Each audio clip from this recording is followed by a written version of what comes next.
Are we live? I think we are live with no distracting background Yeah, filters today. right. And it looks like we have a special guest, JT. Yeah, this is Bronco. He's 8 weeks old. Bronco Trolley. He's a Wow. very good boy. You say hi? Say hi to everybody. He's a little tired right now.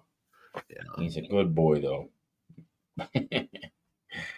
So, yep, we're gonna take him out. I can't wait to take him out in the boat this year or This next year? next season. Next season. Okay. Yeah, we're gonna have a little life jacket. He'll be famous, huh? I don't think he liked the idea of a life jacket too much. I heard a little whine there. You say hello. All right, go ahead. Go back over there. What do we got for comments? I can't see the comments. Yeah, so Peter said, "Nice surprise, John." Well, yes, that's Justin's dog, but it is a nice surprise. What's up, Pete? Pete had a good day blackfishing a couple days ago. He sent me a note. He did very well. That was great to hear. JT, have you been out? We went out Sunday. We had a great day too, and we only went out just for the slack mostly. We were over at Southwest Reef off of Clinton, between Clinton and Westbrook, and we caught a ton of nice fish. Nothing huge, but just a lot of keepers. Yeah, so that Sunday was, am I remembering correctly? I just remember wind, and more wind. I got out almost every day, but dealing with wind every day. And I want to say that, was it Saturday that was really, really cold and windy? And then Sunday was cold and no, Sunday was cold and windy too. Sunday But was cold and windy in the morning, and yeah, then and it was a rough out there. northish wind, so that might help you guys in Connecticut, where with us it doesn't give us a lot of shelter, but you have some lee on the north side. Yeah, and honestly, that's why most of the time this time of year we have a north wind or northwest, northeast, whatever it is. That's why most of my spots are all pretty close to shore because we can go out most days. So Yeah, that's awesome. Yeah, I mean that helps us in the summer where we have the prevailing south wind.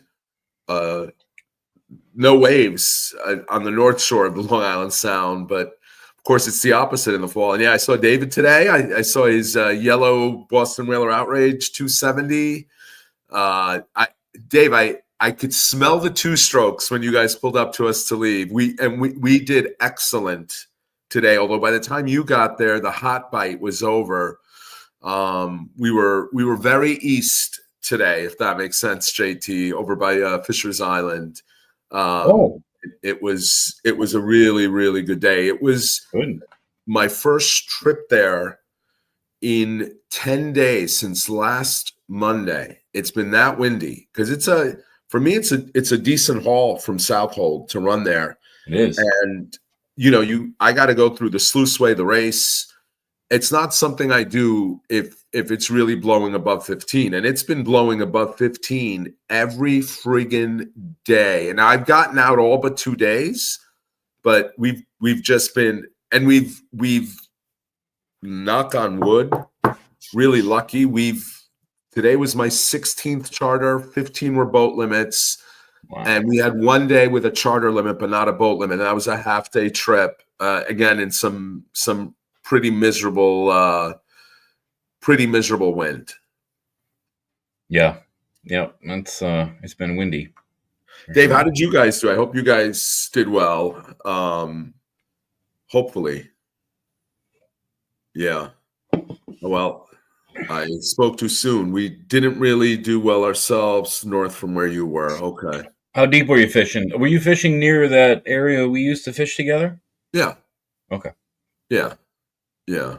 No, that whole piece kind of turns on this time of year usually, but it's been still. You know what the water temp today was? What was it? 61.1. Ridiculous. It's November 7, ridiculous. And we're fighting the sea bass to get down to the bottom.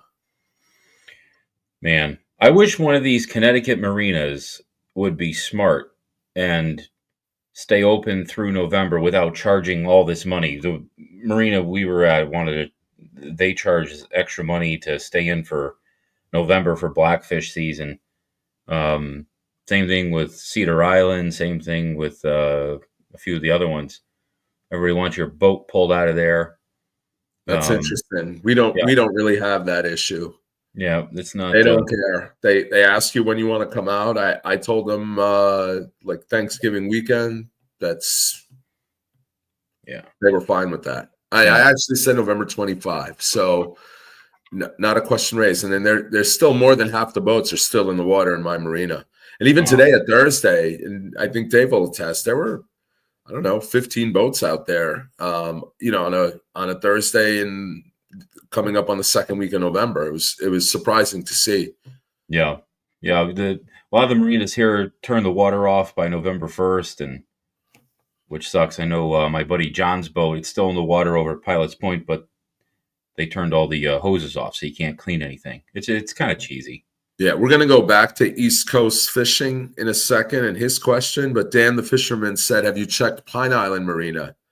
I have I to have. presume that's for you, JT, because the only Pine Island I know is where Skinner lives in the winter. Yeah, And that's about Pine 1,300 Island miles. is over by Groton, I believe, around that area over there. I'm actually considering. I'm on the waiting list right now for 3 different marinas. Well, I know I have a slip at one marina already over in the Connecticut River, but By the way, I'm speaking of Groton, not to cut Groton. you off, Yeah. we saw 5 submarines today. Oh I've wow. never seen that much submarine activity in my Wow. life over there. It was a lot. Were they the big ones or the smaller ones? The first one was a small one. The second, then the next 5, the next 4 were the bigger ones. Well, one of my clients is an ex-Navy guy, and he knew everything about them. Mm. He said those bigger ones carried the ballistic nuclear weapons, Hmm. and the smaller one did something else. But it was, we see them all the time, but not all the time. You might see one every 4 or 5 trips to that area. To see 5 in one day was unreal. Let's go back to East Coast fishing. JT, you take this first. What is your favorite Blackfish reel? My favorite reel. Well, I use all spinning reels. Oh, and there's Frank. Frank was my client today. 3 boomers and 2 fast attacks. Those were the submarines. Ah, Sorry, nice. I'm jumping around like what is My your thing, favorite Blackfish reel is the question. Frank, you are the man. Frank Stratic, is like small my Stratic top 5 of 3000. favorite clients. Great guy. The Stratic 3000 is what I like. It's got enough. It's got a really great drag. It's got enough spool, and like I said, I use mostly jigs that are. I really don't go above 1 ounce. So, um, that's I like a lighter spinning reel. I just think you can feel more.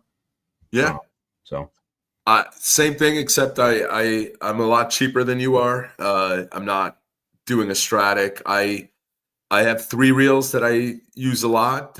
I bought a whole bunch of Penn Battle 4s hmm this year for my boat rods. I think those are great. I personally love the Penn Slammer 4s, and also it's hard to beat the Tsunami Avix for the price. tsunamis are.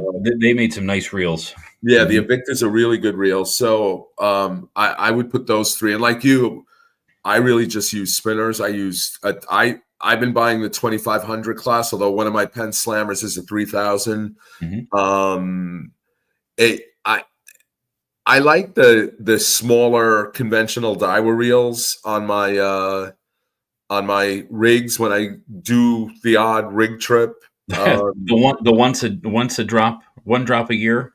The one time a year. I don't even know if I'll get one really in this year. I know the tournament I rig fished for all of 10 minutes, but I'm not sure. December 8th, I'm going to be on a charter, and I guess I'll bring that with me. It'll be that Daiwa Saltique. I forgot which Daiwa it is. It's one of the salts, but I forget if it's Saltiste or Saltiga. I know Mhm. one is spinner and one is conventional, I believe. Looks Uh, like my. Can you still hear me? By the way, yeah, I hear you fine. because it looks like my video is frozen. Oh, your video is frozen. Let me take you out. Those weird poses. Yeah, I'm re-adding you. No, you're still frozen, but I can hear you.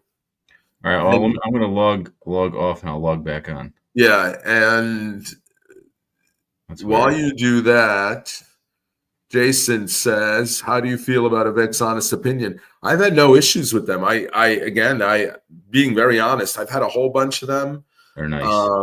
I'm on the pen guide program now, so I'm getting a significant discount on the pen stuff. For example, those Battle Fours, which are CNC machined. I think I paid $75 a piece on the program for those. So to me, it's half the price of the Avix now. But I probably own 5 Avix and never had an issue with them. Still waiting on JT. KC says hi. I say hello back, KC. How are you? Yeah, Jason agrees. Hard to beat. This is going to be like when was it? 2 sessions ago, where JT was stuck in traffic, and I was ad-libbing and doing my soliloquies up here, trying to answer questions by myself. It's really weird when you do this type of format, when you don't have somebody to bounce off of. You just wind up blabbing on and on and on and on and on. So help me out, guys. Ask questions so I don't feel like I'm blabbing on forever. What size braid? Good question, John G. Fish. I primarily use 10-pound. Yeah, Peter says keep blabbing. I primarily use 10-pound braid. Suffix 832 for me.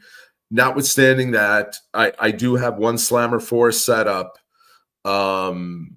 that has 30. Just if we're in a tournament. But I've also learned the hard way, and I have a video in the queue. The members of the channel hopefully would have seen it already, from the Blackfish tournament, where, we were fishing with my good friend Todd Mann, and he insisted on locking down all our reels. He's like, you guys, I always hear you dry. And I had a big fish near the surface break the fluoro right at the jig because it was locked down too tight. And that was 30-pound braid and 30-pound fluoro. I also today had one of the Penn Battle 4s locked down really tight, and I lost a really, really big fish where it did one of those giant head shakes, and literally, and there's JT again, we'll add him back, and it literally broke the braid. You're back, buddy. Hopefully you can hear us and we can hear you. Yeah. Say something. Yeah, I can hear you. Can you hear me? Yeah, we hear you perfectly. Jeez, I hate when people do that. You ever go on like one of those Zoom calls for work and there's always somebody who goes, "Can you hear me? Can you hear me?" I hate that. Anyway, what? You ever been on like a Zoom call for work? No, I'm joking. We heard you. Jesus. Sorry. Sorry. That was mean. That was a good one though. Yeah, we got a. I like that one for braid. What did you say you like for braid? J braid? What do you like? No. Power Pro. No, I hate Power Pro. I never had good luck with Power Pro. I like Suffix 832. Suffix is good.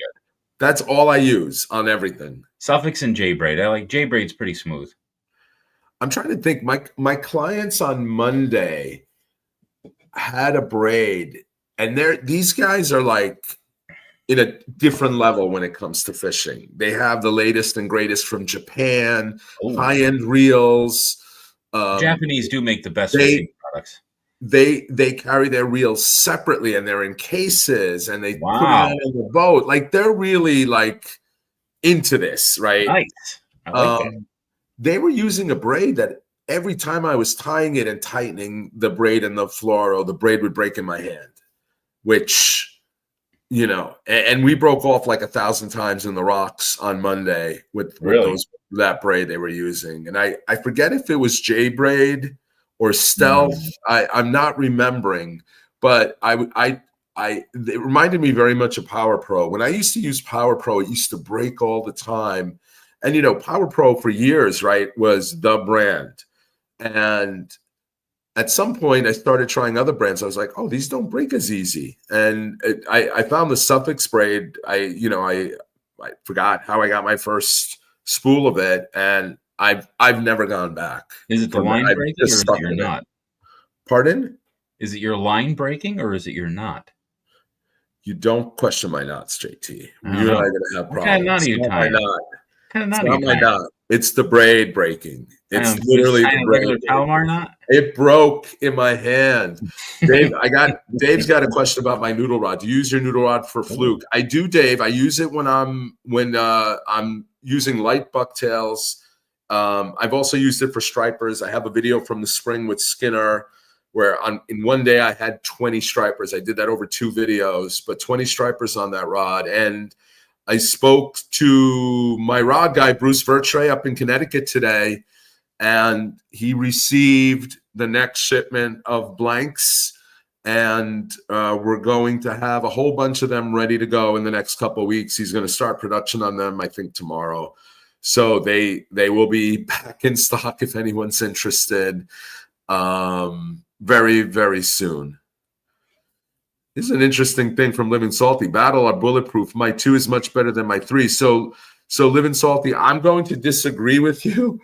I have had a bunch of battles, and I stopped buying them because they were not CNC. They were, I forgot what the other way of doing it, milled but I would have clients destroy them because the less experienced clients, when the fish would be pulling drag, they would reel against it, and literally the reel would start acting bad. And when you would take it apart, the gears were just mashed together. It was the older series, in my opinion, including the Battle 2s, which I owned a lot of. My opinion only, they were really poorly made. So far, knock on wood, these 4s, and granted, I've only been using them for, a couple weeks, but they get used every trip by a lot of folks that aren't always expert fishermen. Not talking about you, Frank, talking about, other clients. They've held up great so far. Now Halkias disappeared. There Who we go. You're disappeared? back. You did for a minute. Oh, I did? Yeah, it must Oh, be a wow. glitch in StreamYard. Yeah. Let's go to this next one here. Jason, do you think heavier jigs? I don't think they spook the fish. Like a 2 or 3 ounce.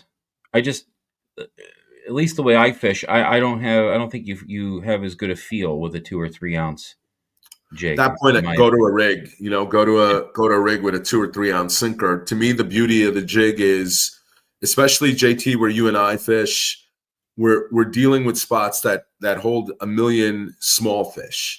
Mm-hmm. And the nice thing about the jig is, number one, you feel all those little hits and you can ignore them. And what you're hoping and waiting for is that bigger fish to muscle its way into that group of smaller fish. Mm-hmm. Push those smaller fish aside, pick up your jig and swim away with it, which they can do with a lighter jig, with a 1/2 ounce, 3/4 ounce jig. Not so easy to do with a 2 and 3 ounce jig. I know a lot of people love using 2 and 3 ounce jigs in places like Rhode Island and Maryland and those places. And I think inherently you have less smaller fish in those areas, and those jigs will work great because you're using it for a different purpose than what we're using the smaller jigs for. People,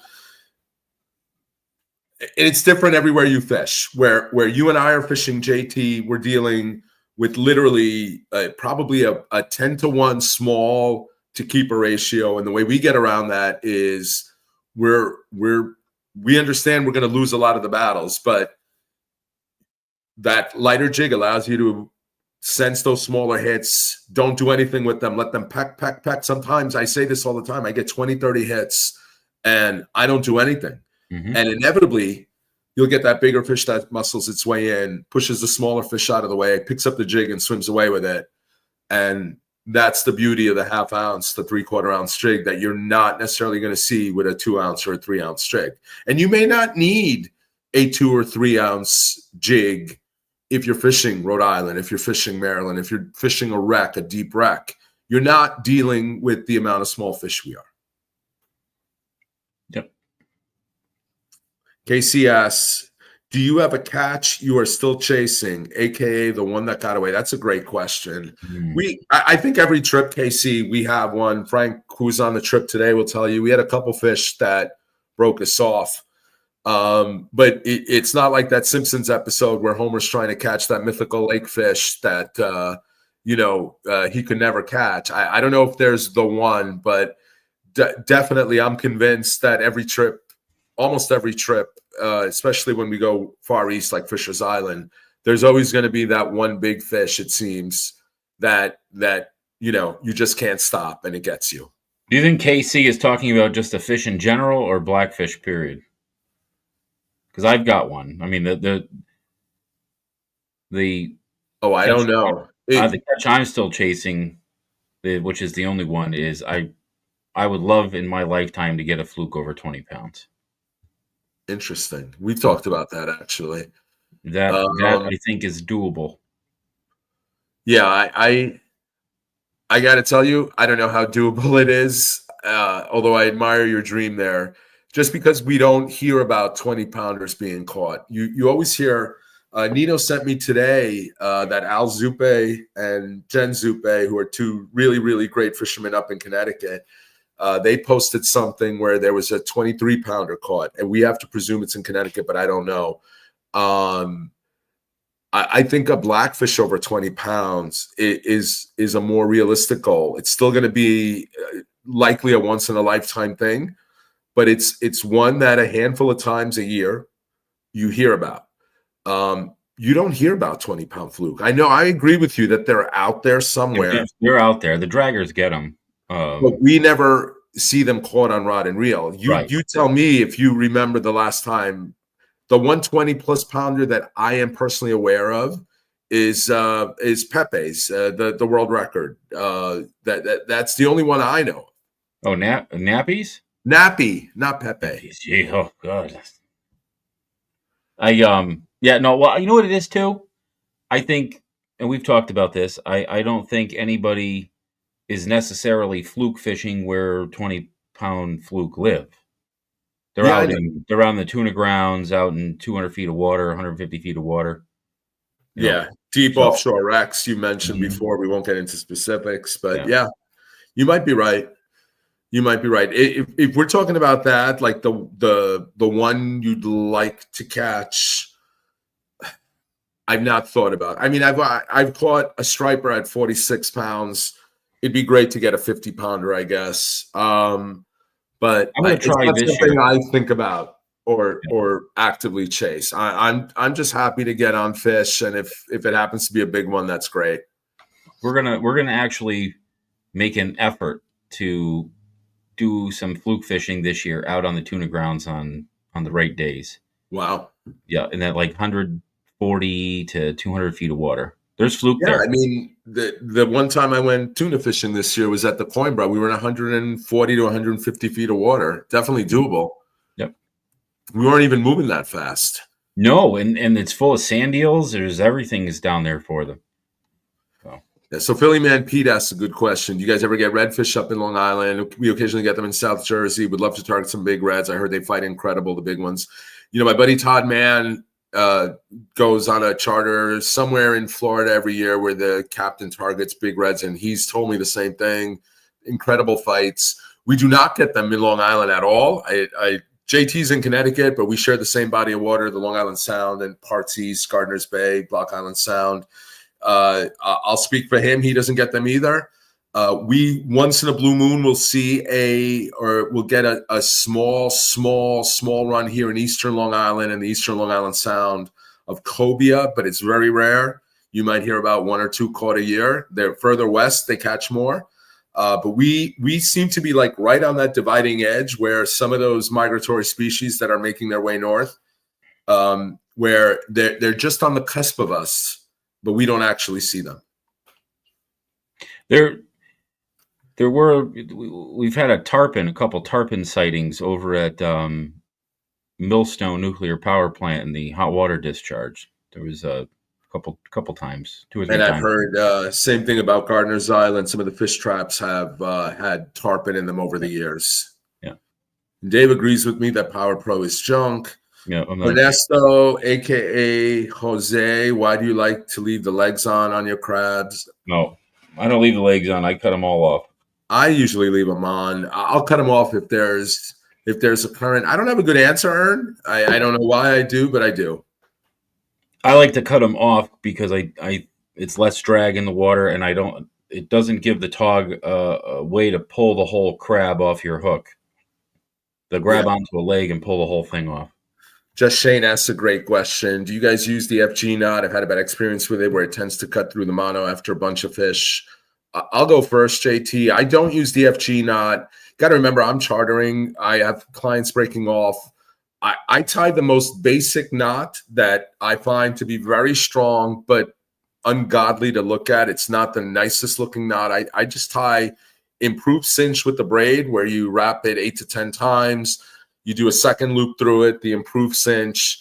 I make that loop tiny. I pass my fluoro through it. I do 5 loops and a regular cinch on the fluoro and join them together. Doesn't break over there. Like today, it didn't break. It broke at the braid near the top of the rod, the big fish I had on. And it literally takes me 20 seconds to tie it. Yeah. JT? Same here. I use the Albright knot. I use the carrot knot. I used to tie the FG knot. It's just too time consuming. Yeah. But it for the most part, it's a pretty popular knot if you tie it right. But if you don't tie it right, they're very prone to failure. Yeah, Dave asked a good question. Are you finding the fish are fatter this year? 100%. I can't believe the size of some of these blackfish today. We had a couple like 14, 15 inches that you would have sworn were keepers. And when they Yeah. showed up, they looked like smallmouth or walleye. I mean, they were just abnormally shaped. And then Frank's on, his buddy Eric that was fishing with us, he had a couple of monsters today, and we were like, we got to measure these. And when we measured them, they were like 19 inches. But I swear they had to be 5.5, 6 pounds. They were literally like the fattest, stubbiest fish I'd ever seen. Well, there's a lot of food, a lot of Asian crabs and a lot of green crabs out there now. Yeah, so Dan, I was just mentioning this. It was out of Groton, huh? On a 5/8 ounce jig. That's what I was just talking about with Jen and Al Zupe. That Nino, while we were out fishing today, sent us a picture of this. I think it was caught by a different fisherman, but I think they were with him on the trip. A 23 3/4 pound tog in the Groton area, which we're talking about submarines. We were not fishing far from there, and that's not really that far from where Nino, who we had 2 weeks ago on, had that 18.5 pounder that won the Billies tournament. Connecticut is really representing the big fish this year. Yeah, that's why I do most of my tog fishing in that area, from between. I think Casey's right there too. The eastern side of Two Tree Channel all the way out to the western side of Fishers. That whole section there from just inside the mouth of the Thames River all the way across. There are big tog that live over there. Yeah, my buddy Brendan here, Fisher Family Adventures. Great YouTube channel for grouper fishing and other species like offshore species out of Florida. I fish with Brendan every year. Great guy too. Have you fished those wind farms yet? Based on what structure like that holds in Florida, must be good fishing, right? 100%. We do a lot of our fluke fishing off those windmills. John Skinner did a video this year where he dropped a camera down at the windmills. I think it has either 1 million views or close to 1 million views. And the amount of life there was insane. We've fished on them once a couple of years ago with Rick. We were catching sea bass, but Skinner's video showed a ton of species, including big blackfish, which was very interesting. And I have sea bass here too.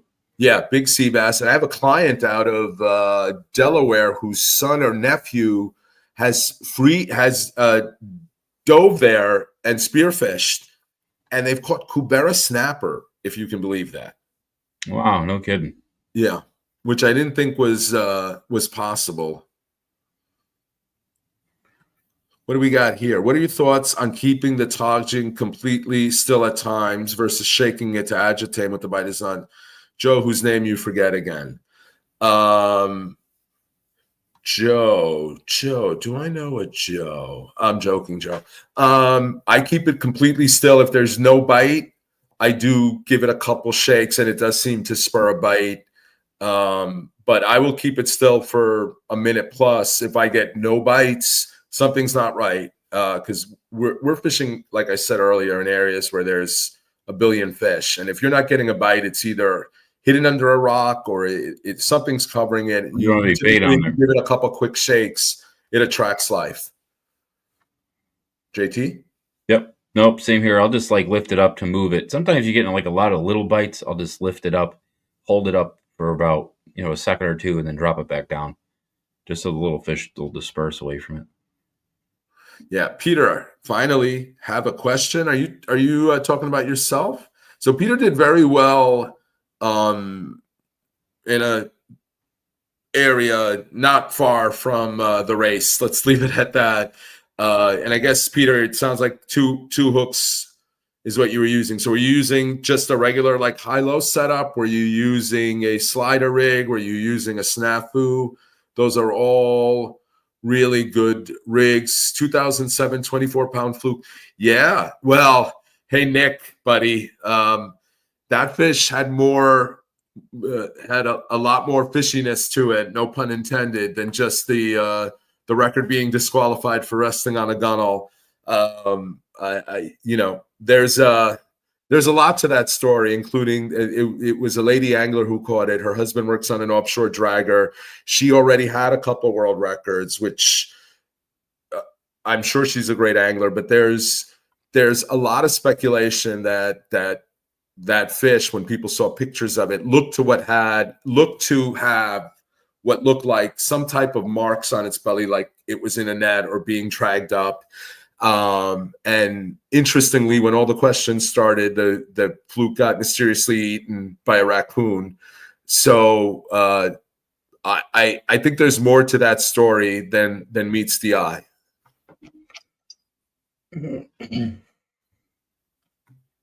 Jesse Gordon. Yeah. Yep. You're going to find fish in shallow water until the water temperature hits about 50, probably 53, 52. Yeah, we're most of my trips, Jesse, have been to Plum, and getting them as shallow as 10 feet. Mm-hmm. Dan says it's been good year, more quality than quantity for me. That's great to hear, Dan. It's like I said, 16 charters so far for Blackfish, and my season opened on the 15th of October. And we've had 15 boat limits. And then the one trip that wasn't a boat limit was a half day, and we had a charter limit. We had 12 fish for 4 guys.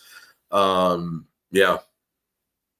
And yeah, Philly Man Pete, the 24-pound Jersey fluke had all kinds of, 100% the weight was legit, but there was a lot of other things that weren't. It was definitely the weight was legit. That was a Yeah. huge fish. That thing was, and that's what, back in the day, that's what the draggers used to get on the south side of Montauk. They would get lots of 20+ pound fish like that. So Dave asked, here they got so Superstar. Why don't you go back up? Just slow down a little, John. Just go back up to Superstar 72. He was talking about that area, same area I'm in all the time. The fishing is good over there. Definitely is. That's a great place. There's so much structure over there. There's so many different rock piles and little ledges and stuff you can fish. You could spend a lifetime just fishing in that probably 5 or 6 miles square area. Yeah, I want to ask Dave why he ventured so far south then today. Stay in your lane, Dave. No, I'm kidding. He did ask why I went so far east today. I love the fishing out there, and it's just more area that we could hit, as opposed to some of the more contained areas I have to weasel my way into a little further west. And literally today was the first nice day since last Monday. I've not been able to get that far east since last Monday. It's been 11 days. Oh, so there you go. Peter was trying to say they were using the 2 to 4 ounce jig. Yeah. Maryland, 17 pounder. Forgot again. As always, enjoy the content. Keep on keeping. Good stuff. Anybody any more Yeah, questions? is that Hockey Joe? Is that Hockey Joe? See if I got that right. Probably not. Good questions, guys. Really good. Really, really good. So JT, when is your next trip? We're gonna try to go out Sunday again. My boat's out of the water for the year, so we're gonna be going out on either John's boat or Joe's boat. But Saturday's Not not looking Hockey too Joe, good though, wind to wise. be clear. Hmm? Not Hockey Joe. Who's Hockey Joe? This is Hockey Joe right here. Oh, I don't know Hockey Joe. I was fishing with him in Maryland. He had a 17 pounder. That's sick. Yeah, that's the pending world record catch and release, I think. Did you ever get it, Joe? I forgot to ask James Diotti. We measured the fish. It was, I think he tied for it. I think James told me that it was a tie because it was too close. It was longer than the current world record catch and release, but it was so close that it had to go. What do we got here from Casey? Culturally, what interesting different customs have you noticed between different areas, Long Island, Connecticut, Florida, etc.? I don't know. Culturally, what different customs? I mean, even within New York, I'll say this. I lost my GoPro on this trip, but I fished. What's that area by Jones Beach? That bay called? I forgot already. Where all Captree, and I couldn't believe this. This was in either late September or early October. I couldn't believe how the boats crowd each other. I mean, you had party boats within feet of private boats, and there was no courtesy given, it seemed, by anybody. That was a little weird to me. The one thing I've noticed about Florida personally, like we do a lot of fishing in Southwest Florida offshore. Brendan, I mentioned Fisher Family Adventures, and my buddy John Sweeney has his boat down there. You'll go out some days, and it's a beautiful day, and it's been blowing for 20 days in a row. And then you have this beautiful day, and you go out to some of these spots, and you're the only boat you see for miles. And what we constantly say is, if this was Long Island, there'd be 80 friggin' boats. You'd be all jockeying for position. And I'm always amazed at how few boats you see out. And like I go to the Keys with Rick and we hit some reefs, and you don't see another boat for miles and miles and miles. And I don't know if that's just a West Coast thing or if the rest of Florida is like that. I don't see it on the Atlantic side when we go on a party boat, but that always amazes me. JT, I don't know if you have any observations. Yeah, I mean, yeah, it does. It changes from area to area, and I know also too. There's a lot of guys that don't like when people are right on top of you, and I think the further north you go, it seems to be more of an issue. Yeah, and just going back to Hockey Joe's world record, they gave it a tie because it's like basketball, win by 2. I don't want to break it to Joe because his nickname is Hockey Joe, not Basketball Joe, but you can win a basketball game by 1 point, Joe, just so you're aware. But yeah, so Joe's fish was bigger than the existing world record, but it didn't exceed it by 2 centimeters. The IFGA goes by centimeters with their lengths, with the catch and release stuff. Matt asks a good question. Yeah. Do you like to keep the jig tight as long as you're not lifting, or do you have a little belly in the line? JT, you can go first. I definitely have an opinion on this. So, to answer it, I guess it's kind of both. So I like to keep it tight to feel the bite, and then I'll give it, I wouldn't call it a belly in the line, but I'll kind of like feed it just a little bit of slack to take the tension off, just so they eat it. Especially if I feel like it's a bigger fish, that's biting on it. And usually, you get that like hard hit, and it's gone, and your rod tip doesn't move. Is usually when I just drop the rod like 3 inches, just to give a little bit of slack. Yeah. So I hope that answers your question. But usually, I want to keep it. I don't want a big belly. Like a lot of times too, and I meant to point this out. When guys are using, like we went out Sunday, I was using a 1/2 ounce the entire time. And Joey had like a 3 ounce or a 2 ounce, and a couple of the guys had 3 ounce. And what would happen is a lot of times when you're using like a 2 or 3 ounce, it's on the bottom and they think it's drifting, but it's the slack. And so they keep letting the line out, and the line is going with the current, and it looks like the jig is down there. And then when they would reel up all of a sudden, and it would be snagged on the bottom 3/4 of the way down the boat, and it Yep. was just because their line was moving. So Yep. that's why I like to keep a tight line, and you're leaving yourself some room with it. A tight line so you can feel where the jig's bouncing on the bottom as the current takes it along, and you're also feeling for the bite. And then once that bite comes, when it's the right bite, not those little pecky pecks, but the like a solid jolt, is when I'll just give it that 3 or 4 inches of slack. And most of the time, it'll give them enough time to grab onto it and swim away with it, and then you'll hook them. So if you leave too much belly in the line, you're just going to end up, your jig's going to be up here, your line's going to be down there, and you're not going to feel anything. So Agree. And it's happened to all of us, especially when you're fishing a heavier current. You get fooled into thinking your line is still being released and it's already down, and you're creating that huge belly. And then inevitably you get stuck when you do that. mhm. I'm going to answer kind of like you, but a little different. My thing is, and I'm going to sound like a broken record, those of you that watch some of the videos, I've become one with my rod and it's balanced in my hand, and I keep it tight now.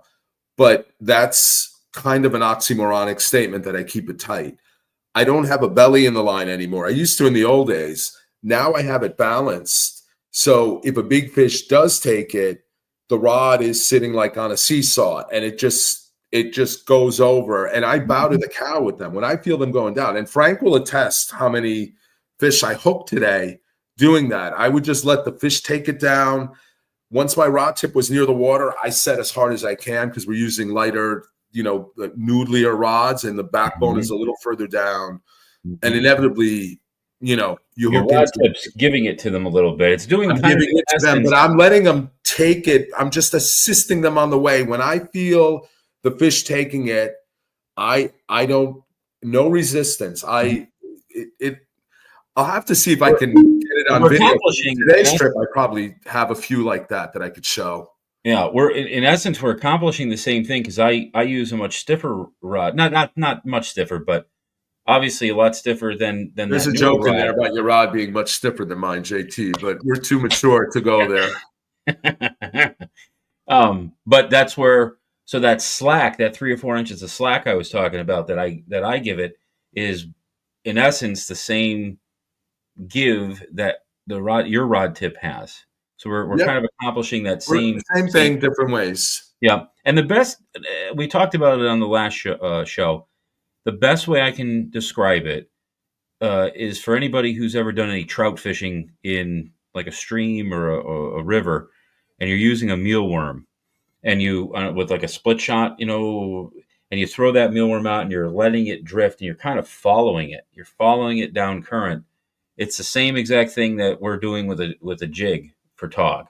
Is you kind of especially if you're anchored, you're throwing it up ahead of the boat a little bit when there's some current, and you're just trying to follow it and keep it right in front of you. And it's pretty much the same as using a bucktail for fluke, honestly, right? Because you're 100%. you're following it down the current, and that's how you feel. If you just throw it out and then you just go give it slack, and you get that big bow in the line, the current's taken out, you're not feeling anything. Nope. And more often than not, that's why yourself, all the guys that catch a lot of fluke, it's all feel. John Skinner catches more fluke than most people because his feel is very good. He knows We've exactly. talked about that. Yeah. That's the one that you have to be super when you're fluke fishing. Not that we should be changing gear here, but it's a great segue. When you're fluke fishing, what people don't understand is you get into that cadence with your jig, whether it's a slow jig or a fast jig like Skinner does. Skinner feels a an almost, and I felt this too. When you do it more and more, you start to feel this stuff. You feel that little difference in the cadence, something different. And if you've ever watched his underwater videos, man, those fish swim with you. You can actually see the fish as the bucktail's going up and down. The fluke are holding the bucktail and going up and down with it. You may not feel anything, but if you are super like laser focused when you're fishing and paying real attention, you're going to feel that almost indiscernible difference in the cadence. And that's when you set. And that's why I'm convinced that's why Skinner, like when a lot of times when we're fishing with him, especially in the early days when we weren't as sharp as we are now, he would destroy us. There'd be days he'd catch 12 fish. We might have 3 or 4 each. It's closer now because we're getting that feel, but that's years and years and years of feel and really learning that.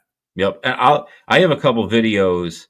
I think there's a short and there's a couple other videos on Next Drift where there's been times where and it's always usually towards like the peak of the fluke season or later in fluke season where the feel starts to get really, really good and you're really, really sharp. You're in the zone. And there's a couple episodes where I've actually had times where I could feel a fluke around my bucktail, where you feel the water movement. It's just like it's like a weird, like an empty pause. You can feel the fluke swimming around your bucktail. It's pretty awesome. I swear, JT, I can feel that with Tog too, where you're getting peck, peck, peck, peck. Then there's a pause. And to me, I can almost say it out loud. Oh, a big one's going to hit right now. Because I think that pause in the pecking is the big one pushing the little guys out. Yep. And you'll feel sometimes you can actually feel the jig move. I had one video where I said to Joey, I'm like, I feel a fluke around my bucktail. Watch, I'm going to get him. And it was literally where he didn't bite it yet, but he had like swam up to it and you could feel the pressure of the water move the bucktail sideways. Interesting. Yep. And boom, it was. I used to do that with a crankbait in bass fishing. I used to be able to, when I was really dialed in and my feel was really good, my equipment was perfect, I could be cranking it and actually feel the turbulence in the water change and know that there was a fish that had swam up to it because it would move the bait just ever so slightly. And so if you can really practice that, tog fishing, fluke fishing, whatever, really start to focus and picture. And I know you do this because I do it every single time. I can't help it. Every little drift I make with the jig for tog, I picture what that thing looks like as it's going past me. What it looks like, how it's moving. Oh, there's a rock. What did it look like coming over the rock? What does it look like right now? And so you always want to picture what your lure looks like on the bottom, and that will help your feel. Yeah. But feel is everything. Cleveland Browns asked a good question. And before, kind of related, Brendan mentioned when I said Southwest Florida and how few boats there are, and he's right, and 100%. We're going out 50, 60 miles sometimes. And the further you go out, it's just math that the volume of the area as you head out increases and you're just less likely to see other boats. Because when you're 50 miles out, you're really far away from everything.